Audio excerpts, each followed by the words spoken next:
Rick Eckert may not have won the most races this season, but he's won some of the biggest.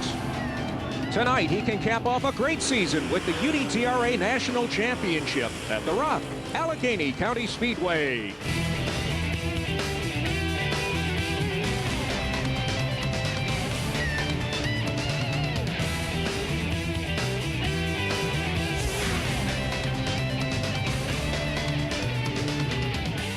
Hello, everybody, and welcome to this lovely track just outside Cumberland, Maryland. I'm Mark Allen, along with Roby Helm and Doug Bland. We've got a tremendous amount of racing to show you, and we're going to get right to it. But first, Roby, let's talk about the championship scenario. Rick Eckert has to finish 7th or better tonight to clinch the title. He came into the race having to finish 6th or better, but he set fast time earlier tonight. He'll start on the front row of the first heat race. And that means that he gets that pole position, which is the preferred spot to be. But as it turns out, the outside front row starter, Steve Shaver, who is the defending event champion, well, he was the one who got the jump going into that first corner, and he never relinquished it. Went all the way flag to flag, even though Eckert put some pressure on, and Shaver earns the pole for the big Kahuna 75 coming up shortly. Now in the second heat race, which sets the outside front row starting position, the front row was Steve Francis, and to his right, Tim Hitt. And once again, the outside lane seemed to be the fast way around on that double file start. Tim Hitt gets the jump, holds the position, and he carries it all the way to the checkered flag, so he will start to the right of Steve Shaver. So we showed you how the front row sets up. We'll be back in a moment to show you some surprises here from Allegany County Speedway. Stay with us. This race brought to you by Lucas Oil, the official lubricant of UDTRA, by Advance Auto Parts, the best part is our people, by QPI, tools that outlive you, and by DirtWearMall.com. Log on for your UDTRA driver merchandise. Just moments ago, Steve Shaver earned the pole position by finishing first in that first heat race. The Parkersburg, West Virginia driver, moments ago, talked with Doug Bland. Last year, Steve Shaver won this event starting from the outside front row. But this year, he did himself one better. Steve, you're going to be starting from the pole, but would you rather be on that outside position like you were last year? Yeah, I think it's probably a little more of an advantage to be on the outside on the starts, but hopefully the car feels really great. I think maybe we can get the lead from the inside. Now, this is a big track. You've run here quite a bit. Do you think that's going to give you any advantage on tire selection or any of the other setups? I doubt it. I think everybody will pretty much be tired up the same. It's probably going to be relatively hard on tires. Maybe some the laps that I have here might give me a little bit of an advantage, but when you get with this bunch of racers, it's you don't get many advantages. That's West Virginia's Steve Shaver. He's going to try to make it 2 in a row at the Big Kahuna. At the other end of the spectrum was the problems that Donnie Moran had in his QPI Tools entry way back in his heat, and did not make it that way. And we talked with him earlier about the challenge of making this field. You know, we just keep working away. The way the competition is nowadays compared to what it used to be, it's just, you know, so fierce out there, and you can be one tick off and you can not make the race, or, you know, you can have everything right and you can be the hero. So, you know, dirt competitiveness on the racetrack today is so different than what it's been, and people don't realize it now to what it's been. You know, like this weekend here at the Big Kahuna, there's 80 cars and only 24 is going to make the race, so there's going to be some really good competitors go home tonight. It's not even on the grid. And one of those was indeed Donnie Moran. The QPI Tools driver did not advance through the heat race. But a man who's sitting on the outside of the front row is Tim Hitt, and Doug talked with him earlier. You know, I think we have to have a really good start. Hopefully the outside is a little quicker way right now, and hopefully we can get the lead and hold on to it. Running this part of the country quite a bit, is it going to help you any type of the advantage with this type of dirt? Well, you know, we've run up here quite a few times, but, you know, every time it's different. So, you know, we just got to select our tire, make sure it's all right, and, you know, just hope everything's fine and go out there and race. A couple of other major surprises as the man number 2 in the title chase, Dale McDowell, had to go through the second Consi race to make the feature. Now, he would have done it on provisional, but the point is he wasn't running well at all. Neither was Earl Pearson Jr., although they were able to transfer into the feature through the heat races, but both of them are starting way back in the field. This is the way they used to do transportation in the 1800s here in Cumberland, Maryland. We'll be going a lot faster in a moment.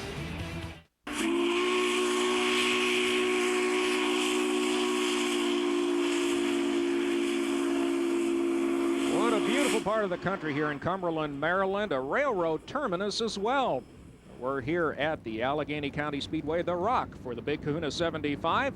All set with 26 drivers ready to roll off. Let's take a look at the starting grid, where Steve Shaver in the Richard Construction Rocket Monte Carlo is on the pole. Next to him, Tim Hitt in the Moorhead Auto Parts Chevrolet Monte Carlo. On row 2, it's Rick Auckland in the Ostrom Painting and Sandblasting Pontiac, and R.J. Conley in the Conley Trucking Pontiac.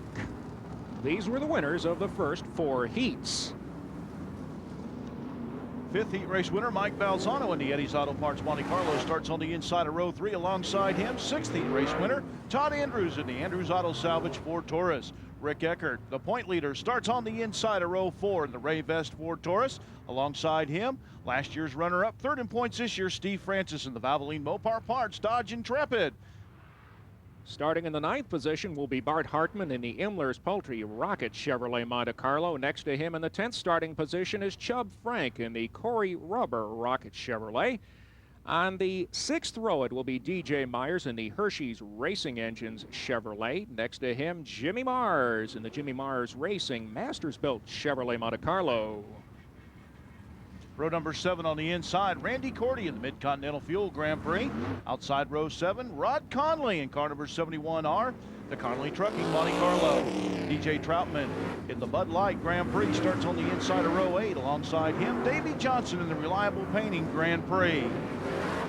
Starting on the inside of row number 9 will be David Troutman in the Budweiser Fast Pontiac Grand Prix. At least he hopes it'll be fast tonight. Next to him, Rodney Schweitzer in the Ritchie Sandblasting Chevrolet. On row 10, it will be Jeremy Miller in the Page-All Rocket Pontiac. Next to him, Dale McDowell, number 2 in series points in the Larry Shaw Race Cars Pontiac. Row 11 on the inside, Scott Rhodes in the Rhodes Performance Monte Carlo. Starting alongside him, the driver that's 5th in points coming into tonight, Earl Pearson Jr. in the Lucas Oil Dunbenson Ford Taurus. Inside row 12, the Rookie of the Year point leader for Lucas Oil, Billy Ogle Jr. in the Calhoun's Restaurant Monte Carlo. Alongside him, the Tar Heel Tiger, Ray Cook in the Youngblood Concrete Ford Taurus. And starting shotgun on the field is Gary Stuhler in the Ninja Tire and Auto Services Chevrolet. Next to him, Chris Haar in the Ziegler Masters-built Chevrolet. Taking a look at the series points, Rick Eckert, as we mentioned at the top of the show, 7th or better now, and he wins the national championship. There's the rest of the top 5. It's still a battle for 2nd place in the points, too, with 2 events to go. Billy Ogle Jr., just by starting tonight's race, has clinched the Lucas Oil Rookie of the Year title. And as we take a look at those rookie points, Shane Tankersley did a nice job all through the season. It is a tough grind on the UDTRA schedule going to all of the events. Ogle and Tankersley nose to nose for much of the season, but Billy was able to pull away at the end and clinches tonight by starting. So we've got 75 laps around this 5/8 mile speedway. The man on the pole is Steve Shaver to his outside teammate. The outside lane has been the fast group so far, but on the jump, give it to Shaver by a car length.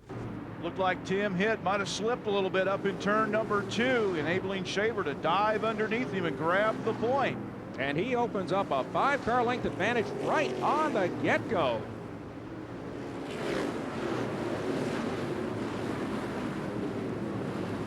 The thunder of 26 race cars going by our Speedy Cam. We're going to show you that a lot tonight because these cars are circulating this speedway top speeds of 130 miles per hour way up the racetrack. Rick Auckland out of the groove, gives up 1 position, gives up 2 positions before he's able to tuck back in line. That's Mike Balzano with the E1 to the inside, who also got the advantage when Auckland drifted too far up the banking. Also getting around was R.J. Conley in the 71C car. He's running up in the top 4. Balzano's already picked up a couple of more car lengths, so maybe Rick Auckland's car not quite handling the way he wants in the early going. But this is a very long race as the 42 car of Todd Andrews is sitting right behind him side by side. And look at that, Conley's got a problem. Looks like a flat left front tire. Something has gone amiss in the left front. It looked like the tire was up, Mark, but he's off the pace. Looked like it might be a broken shock or maybe a broken lower control arm on the car. When I first saw that smoke, I thought it was a tire rub, but you're right, Roby. Tire is indeed inflated, but we are under yellow for the first time. And when we come back, we'll turn them loose again here at the Rock, Allegany County Speedway.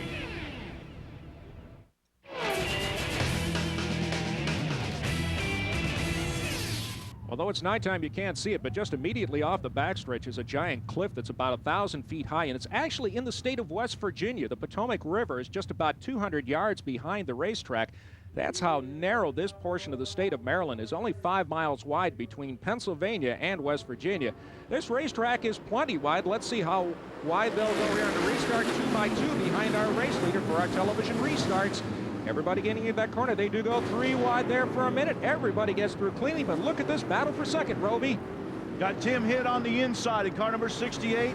Mike Balzano to his outside. A little contact. They're drifting up the racetrack and hit sideways. And look out. And Rick Eckert, is he involved in the incident? I don't believe so, but Chubb Frank goes airborne, and we're staying green.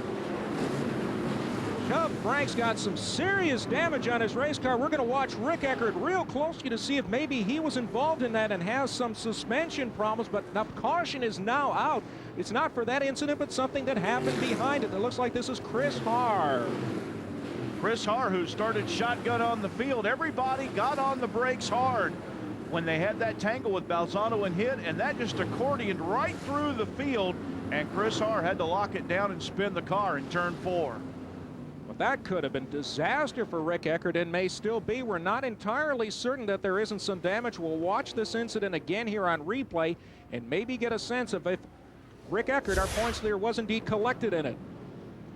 Balzano got just a little bit loose. Hitt got into him, got up in the loose dirt on the top, got the car sideways, and you saw Rick Eckert make a very hard right-hand turn and somehow, someway missed the whole thing. Here's another look at it from our backstretch camera to start it. And now we'll watch very closely. I think you're right, Roby. I don't think Rick Eckert got involved in it, but I don't frankly know how he missed it. I tell you, he's got to thank Bart Hartman for that, because Bart was to his outside. Bart got up on the high side out of the way to give Eckert room to get by Tim Hitt. The season-ending race, the Hardee's Shootout, is our next Speed Channel telecast in later November, so please make a note on your calendar. We'll show you that information again a bit later in this telecast. Our TV races have the 2x2 start behind the race leader, but the leader gets a row all by himself, and that means Steve Shaver will charge the field into that first corner side by side for second. Todd Andrews and Mike Balzano. Everybody sorts themselves out nicely as Bart Hartman is drifting back a position. Well, Bart Hartman was able to gain a lot of ground in that little melee down there as he moved all the way up into the 6th position. Todd Andrews also got a break. He moved up into 2nd, but Balzano in the E1 car, he moved in to the second spot on the restart. I think Hartman is actually up into the 5th spot, so he's got himself in a position to do well tonight. Rick Eckert sitting back 7th right now, so that's exactly where he needs to finish to win the national championship. The only driver with a mathematical, I'd say realistically, a mathematical shot to catch him at this point is Dale McDowell, who started way back in the feature, just joining our telecast. He had to advance into the feature through the Concy race. Wasn't exactly the night that Dale McDowell was looking for. He was looking to get out there, lead the most laps, finished in first spot, get fast time, get as many points as he can. That's the sound of UDTRA thunder. There is Dale McDowell running in the 17th position at present.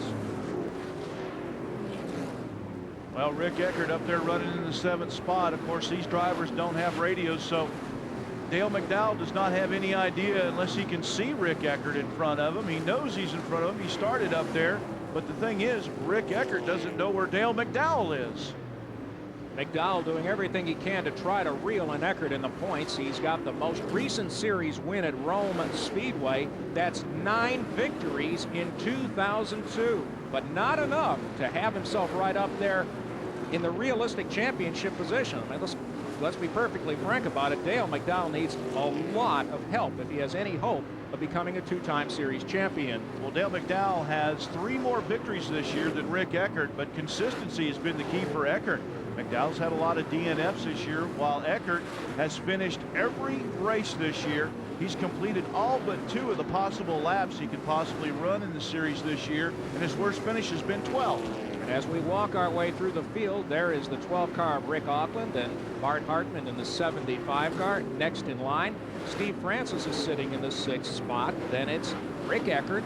Directly behind him is Jimmy Mars. Then Tim Hitt, who was involved in that early incident, still running strong. Gary Stuhler started 25th, and he has worked his way to just outside the top 10. He's having a terrific run. Davey Johnson then next in line. Jeremy Miller in the 24M car, and then Earl Pearson Jr., another driver that started towards the back of the field, trying to edge his way up towards the top 10. Randy Cordy, the 00K, top 10 driver in points. He has 2 wins this year. He's working in about the 14th spot. And then the 7 of DJ Troutman next in the line. Then it was Ray Cook in the Youngblood Concrete entry, trying to work his way forward as well. There's Billy Ogle Jr. in the 201 car, and we're back to our leader, Steve Shaver. Won this race last year. It was his only win of the season with the UDTRA Pro Dirt Car Series. Or make that the 2nd win. He also won the East Bay Winter Nationals last year. And notice, too, how much turbulence there is. Our speedy cam on the wall, they're getting shaken pretty fiercely. We're going to keep a close eye on that to see if it survives the night. But so far, terrific pictures to give you a sense of just how fast these drivers are circulating this 5/8 mile speedway. Frankly, Roby, they say 5/8. I think it's actually a little bit bigger than that. This certainly is a big racetrack, and a very scenic racetrack. You mentioned the bluff across the river, 1,000 feet high. I saw a picture that a photographer took up there this morning. It looked like an aerial shot. And as we take a look at our race leader working his way into lap traffic for the first time, he has just lapped Billy Ogle Jr., the newly minted 2002 UDTRA Rookie of the Year. Look at our race leader, almost contact in one, Scott Rhodes. That was a close call for Shaver. Shaver was trying to time that move to get underneath Rhodes, and I don't think Scott Rhodes really knew that the race leader was right there on him. Let's look at it again. There's Shaver committing to the bottom. Rhodes started to come down, but at the last moment saw Shaver and just got that car turned right. Well, that was a bold move that could have been big trouble. Stay with us. We're under green. We'll be back.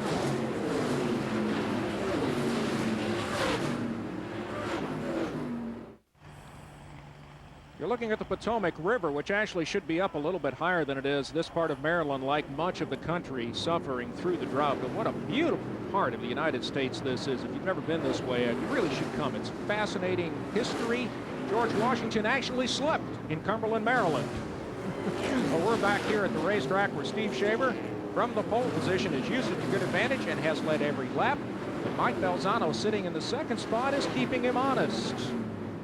And right with Mike Balzano is Todd Andrews in the 42 car in 3rd spot. They're all trying to chase down Steve Shaver. There you see Balzano coming into the picture as they close in on the 84 car of Rodney Schweitzer. He'll be the next car that would go down a lap. He's the last car on the lead lap. And we still have 21 cars on the lead lap, and there are 23 cars left running on the racetrack. Billy Ogle Jr. just retired his entry moments ago. Working up on the Rodney Schweitzer number 84. Meanwhile, Dale McDowell is trying to reel in DJ Troutman. McDowell's got to win this race, and he knows what he needs to do. We talked to him earlier about it. Rick's going to have some bad luck, you know, and don't wish any bad luck on he or his team, but he's going to have some bad luck, and we're definitely going to have some good luck for us to ever make a championship race, you know, going into next week. But you know, I can't complain. Our team's been awesome this year. We've just fallen out of a few key races, and he and his team have done an awesome job. They've not fallen out of any, and that's the difference. We've got 9 wins on the year, you know, so we performed well, but just not, you know, the consistency hadn't been there. So that's what we're going to work on. He's got a 25% winning average this year, has won 9 of the 36 events run. That is a remarkable performance in any season. Well, it certainly is. Dale McDowell, as we said before, you know, he just didn't have the consistency that Rick Eckert had. Well, Rick Eckert running right where he needs to run at this point in the event, but he too recognizes that, you know, this is far from over. We've got a long way to go tonight, and we talked with him before the race basically about how he has to view strategy coming into tonight's event. Strategy's hard because, you know, it depends on, it not only depends on what I do, it depends on what Dale does, you know. So I don't know what I'm going to do, and I don't know what he's going to do, you know. So strategy is just to try to run as fast as we can, and like we have all year, you know, and try to win this. If we win the race, it's over. You know, we run the top 6, I guess it's over, but we really like to win the race and go out in style.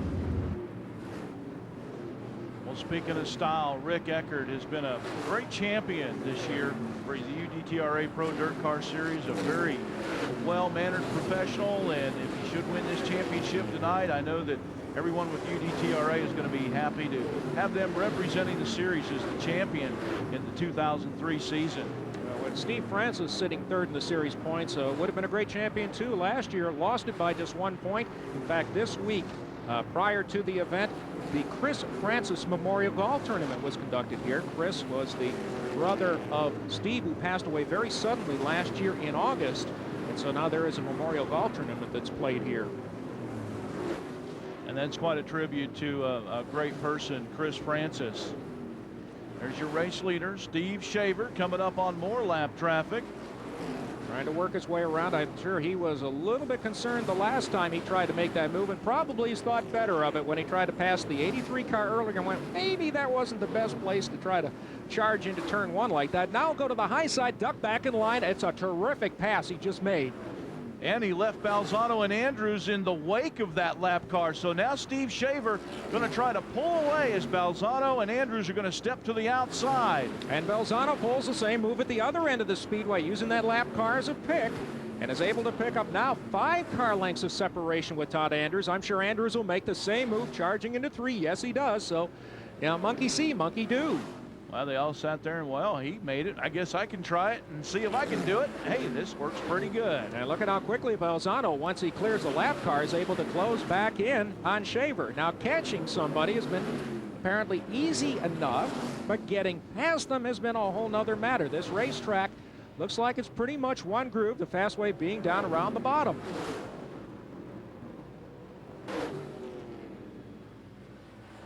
Well, Balzano's trying to look to the inside, but there's just not enough real estate down there. We'll step away and be back right after this.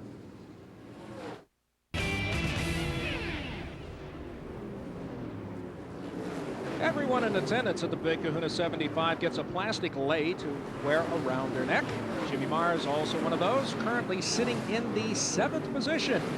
Driver top 5 in the series points, and a campaigner all throughout the season.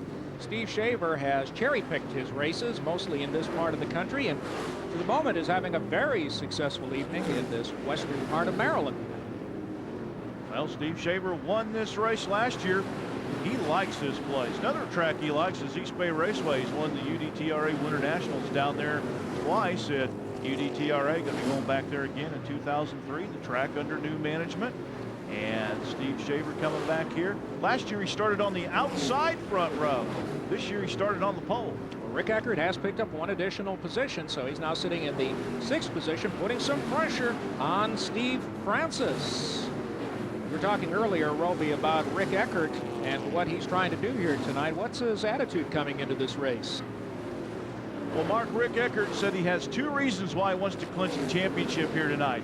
Number 1, this is close to his home in York, Pennsylvania, so he'd like to wrap it up. He's got a lot of friends and family here. The second reason is he knows how tough Dale McDowell is at Dixie Speedway, and he would just as soon not have to race him for the championship at one of his better racetracks. Dale McDowell is the defending shootout champion. And so he goes to Dixie with high hopes. He goes there high hopes every time. He led most of the race there back in July before I think what he would even admit was an ill-advised pass at about the halfway point, got collected up in an incident and was unable to win that race, but certainly one of the drivers you would expect to do very well there. He loves that Georgia clay. Dale McDowell still trying to work his way up through the field in that blue and orange 17M as he heads down the back straightaway here at the Allegheny County Fairgrounds Speedway. And he's about to overtake Jeremy Miller, so lap cars are something he's going to start keeping an eye on. And Mike Balzano, you can bet he's watching for any opening, because everybody basically wants the same spot on the racetrack. As Randy Cordy, who's been to victory lane twice in the series this year, is having a solid run here as he's trying to reel in Davey Johnson and find a way around him. Randy Cordy has really come into his own this year. He's a former UMP national champion back in 1997. and came on with UDTRA full-time last year.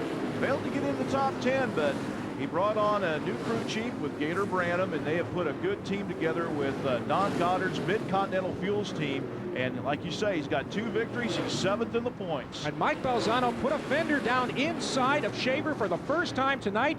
He's trying something. He wants to see if it's going to work, and he looks like he's going to try to use lap cars to help him make it happen.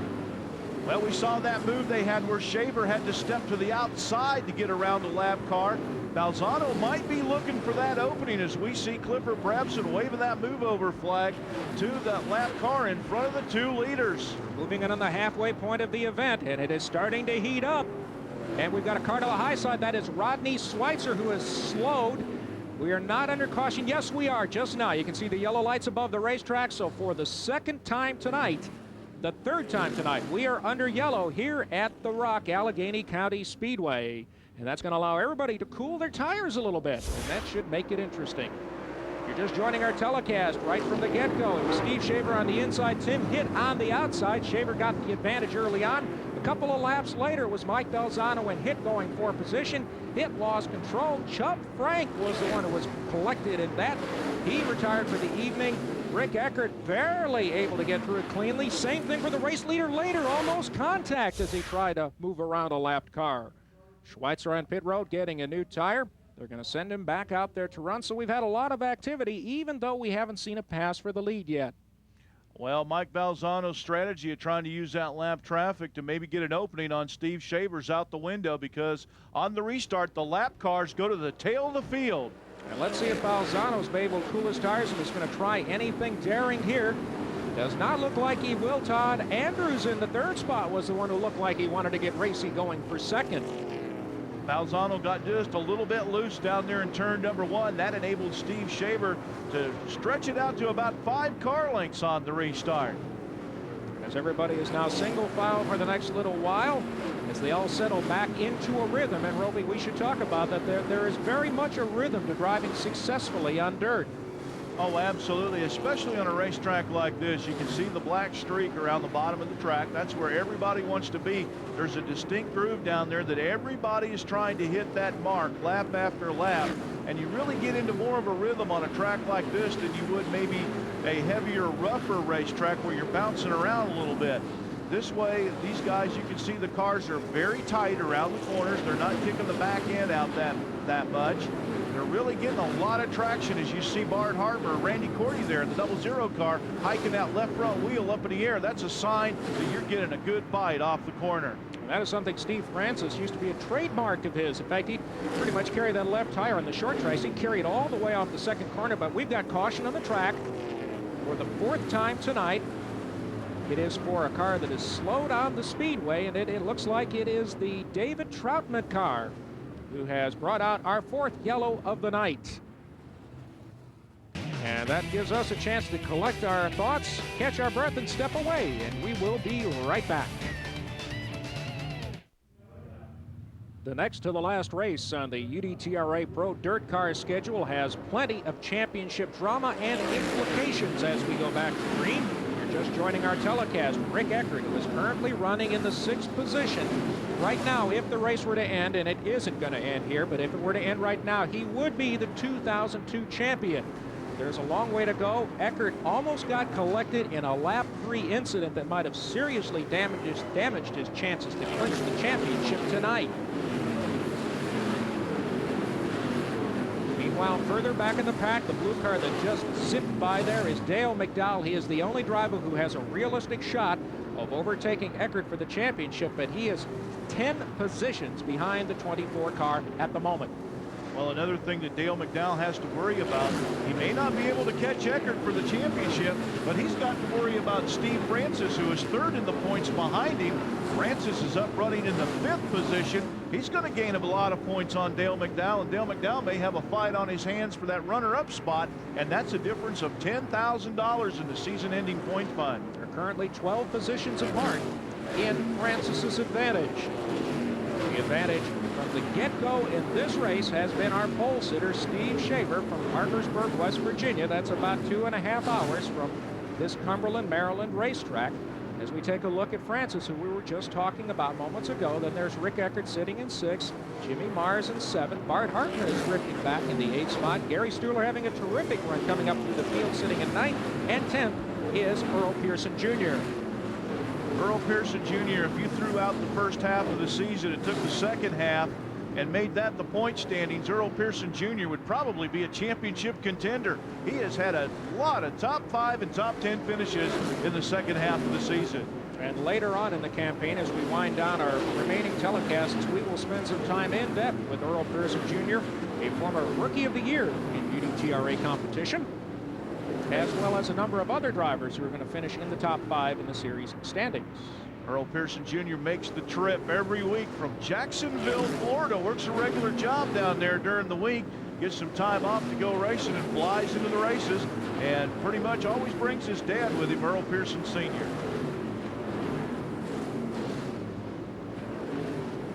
What a terrific sound that is. The closer you sit to the racetrack, the more you appreciate just how fast they are turning laps around this 5/8 mile speedway. Steve Shaver has been the fastest of the 26 drivers who started the race. From the pole, has led every lap. Rick Eckert trying to bounce back from a race last year here where he had all sorts of problems. We talked to him earlier about it. Well, last year we were running like 6th and got a flat tire, ended up 12th. It was bad for us in points, and we could have wrapped it up here last year, and it didn't happen. So I'm not counting on anything.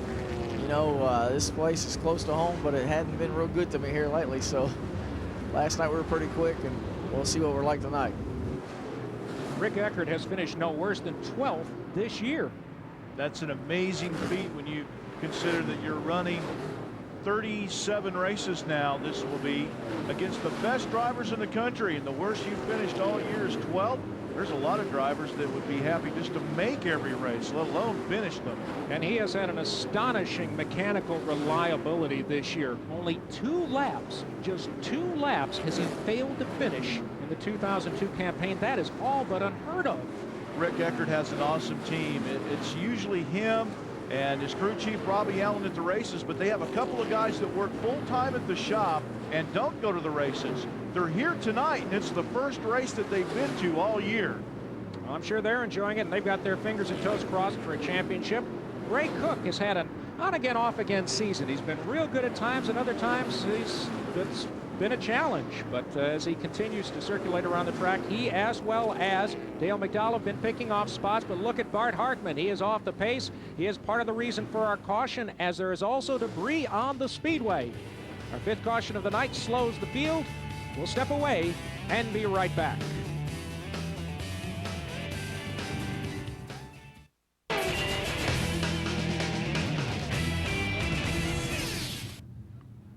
As we get ready to go back to green, we will be single file on the restart. As you notice on the most recent one, because of track conditions, they're going to make it a single file restart. That means that the top 16 drivers who are on the lead lap, single file order, then all the lapped cars behind him. This may be Mike Balzano's best chance of overtaking Steve Shaver and getting to the point. Let's see if he can do it.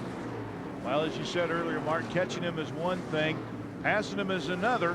You've got Rick Auckland running back in the 4th spot, Steve Francis in 5th. And the reason that UDTRA officials decided to go to a single file restart is because of the track conditions. The track is really rubbered up in one lane. And as you saw in the televised race from Dixie Speedway earlier this year, we did a double file restart with track conditions similar to these. And in the haste that the guys had in trying to get to the bottom of the track to get down into that sweet spot, it caused a big pileup. So the drivers after that race came to UDTRA officials, and the top 10 drivers said, we would like to go to single file restarts if we get a track condition similar to what we have tonight. And that's just only prudent for not only the quality of competition, but also for the wear and tear on equipment and drivers' nerves. Oh, absolutely, because we ask these guys to go up and down the road and travel thousands of miles each year, and when you start tearing race cars up, that makes it more difficult for them. And they're going to be having another race at this racetrack tomorrow, so these guys are going to have some equipment to run in that race as well. Gary Stuhler, sitting in the 9th spot, started way back in the field. He looks like our strongest candidate to win the Advanced Auto Parts Hard Charger Award, the driver who makes up the most positions from where he started. Well, he started in the 25th starting spot. We had 2 promoters' choices tonight at the tail of the field. We have the 2 provisionals from UDTRA in the 23rd and 24th starting spots. But Bob Salathe decided to put a couple of his local guys at the tail of the field. Gary Stuhler was one of them, and Chris Haar was the other in the 25th and 26th starting spots. Haar has troubles early, while Stuhler having a terrific run. And terrific run, I think, would be an understatement when we're talking about Steve Shaver. And let's show you a lap from trackside.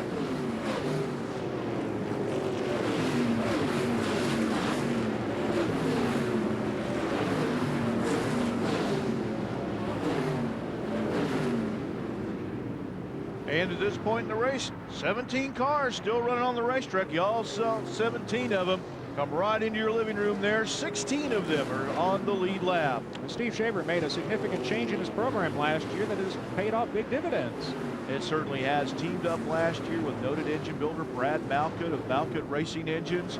Richard Construction came on board to sponsor the effort, along with Steve Shaver's longtime sponsor, Dave Poskey of Poskey Performance Parts. They've put together a good team, and Steve Shaver has run regularly with the UDTRA Pro Dirt Car Series in the past and has been a top 10 driver. And it would be good to have Steve Shaver back on the series full time, but he's pretty much just been coming and running the bigger races in the series this year. Rick Eckert is one position better than he needs to be to automatically clinch the national championship here tonight, the second to last race of the season. Boy, would he love to go to Dixie Speedway in the Hardy Shootout with the title already in his pocket, as we are now inside of 10 laps to go. Steve Shaver looking for his second straight big Kahuna win. Took this race last year. He's also a 2-time winner of the East Bay Winter Nationals, so he's looking to pick up his 4th career UDTRA Pro Dirt Car Series win. And Mark, the wins that he has gotten have been big ones. East Bay paying in excess of $25,000 to win. This race pays $15,000 to win. Gary Stuhler and Earl Pearson Jr. both in the top 10. Stuhler looks like he will indeed be our Advance Auto Parts Hard Charger winner tonight. Earl Pearson Jr. also happy to have picked up at least 10 positions, because he had to come through the second consi just to make the feature. Earl Pearson Jr. started 22nd on the grid.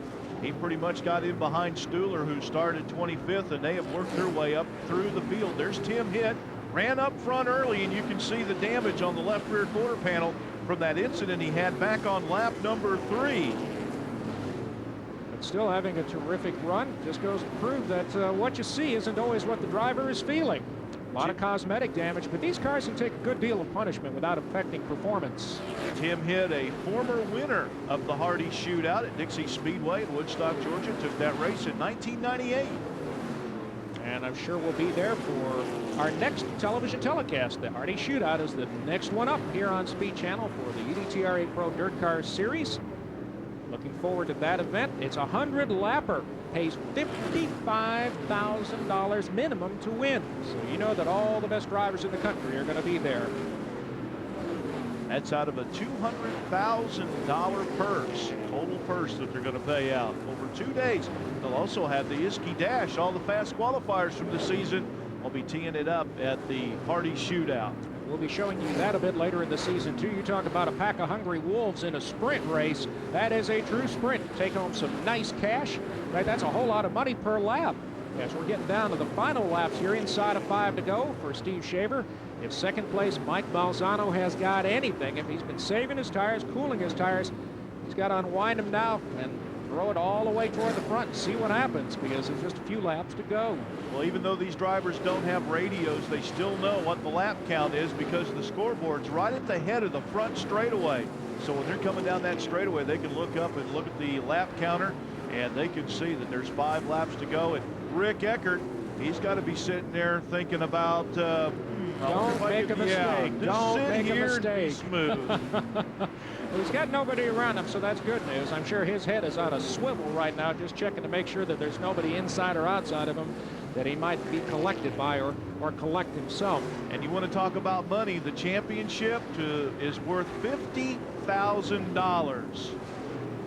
So as we come down to it, 2 laps to go. Speaking of collecting, If Steve Shaver can hang on as Mike Balzano is closing. Look, he's inching closer. He is. He could collect 15. Somebody, either Shaver or it looks like Balzano, is going to collect $15,000 for the win tonight. Here's Balzano. He's making his mover down to the white flag laps. He's been playing cat and mouse. Can he overtake him? He'll look to the inside in turn number 1, but can he make the move off of 2? Cannot do it. In fact, actually loses a couple of car lengths. So that's how hard he's pushing it. He's got 2 corners to make it happen. If it's there, it's got to be now. Off turn 4, it will not happen. And Steve Shaver, for the 2nd straight year, has won the Big Kahuna 75. And here comes Rick Eckert to the line. He has clinched the 2002 UDTRA National Championship. And when we come back, we'll talk to all the winners. Stay with us. Brought to you by Lucas Oil, the official lubricant of UDTRA. By Advance Auto Parts, the best part is our people. By QPI, tools that outlive you. And by DirtWearMall.com. Log on for your UDTRA driver merchandise. Steve Shaver, a wire-to-wire job, but he worked hard for his money, and Doug Bland in the pits is standing by with him. How's it feel to get your first win of the season? Oh, it feels wonderful. I'm just happy for all my crew guys. I tell you what, we've worked really hard this year and just haven't seemed to be able to get in victory lane, but what a great place to be in victory lane here at the Rock. Now, 2 years in a row you've won this event. Obviously, you've got this place figured out. What's your secret?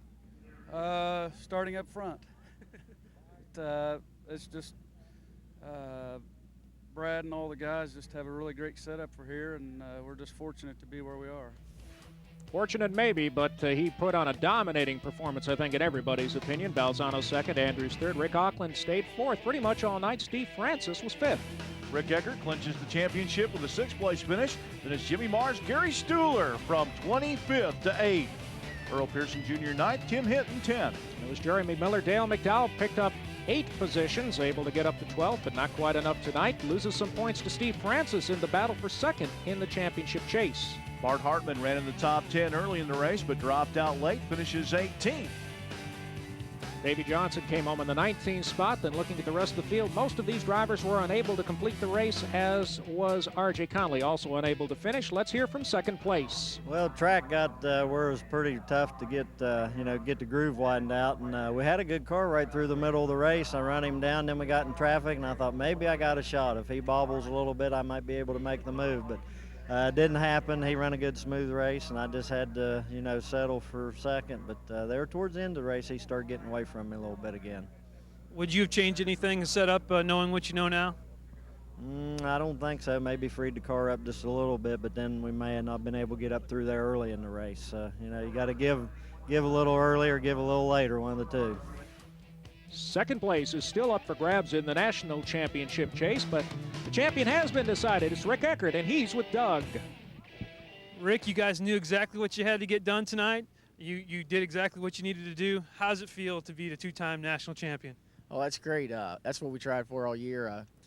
We had to finish 6th or better, and we ended up, I think, finishing 6th. That's not really the goal we had tonight. We set fast time. We wanted to try to win the race, but just weren't quite good enough. Hats off to them guys that beat us. They were all just a little better than we were. I got to thank my sponsor, Ray Vest. He gives us everything we need to work with. Robbie Al, my crew chief, and all the guys at the shop there give us without them guys, we couldn't do it. Got X1R, we got Baker Carburation, Hoosier Tire, AFCO Shocks. Without a lot of product sponsorship, we couldn't do this. So got to thank all them people too. Our Lucas Oil Rookie of the Race is also our Lucas Oil Rookie of the Year, Billy Ogle Jr. Congratulations to him and car owners Bill and Debbie Reed. Our Advance Auto Parts hard charger of the race winner, Gary Stuhler. He started 25th, came all the way up to the 8th position. So a great run for the Pennsylvania driver. So that's the story from Allegany County Speedway, where our pole sitter, Steve Shaver, wins the race, but in the big picture, the championship goes to Rick Eckert, but it was by no means a walk in the park. We'll see you again in November for our next Speed Channel telecast of the UDTRA Pro Dirt Car Series. So until then, this is Mark Allen for Roby Helm and Doug Bland. Thanks for watching, and our congratulations to Rick Eckert, the national champion.